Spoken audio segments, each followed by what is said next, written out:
Afternoon guys, দেখুন এটা হচ্ছে একটা মাটির উনুন।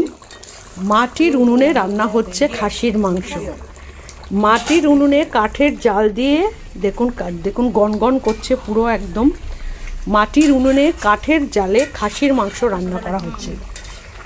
মাংস প্রায় রেডি, দেখতেই পাচ্ছেন। পাতলা করেই রান্নাটা হয়েছে, বেশি মানে গ্রেভি না। দেখুন মাটির উনুনটাকে আপনারা একটু অবজার্ভ করুন। এখানে দেখুন আগুন মানে কাঠটাকে পুরো পুড়ে এরকম লাল গনগন করছে। আর এই দেখুন কাঠগুলো আমি দেখাচ্ছি, কাঠগুলো দিয়ে এই মাটির উনুনে রান্না করা হচ্ছে।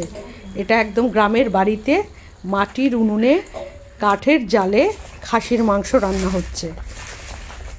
দারুণ হয়েছে বন্ধুরা, আমি এক পিস টেস্ট করেছি, আমি জানাচ্ছি দারুণ খেতে হয়েছে।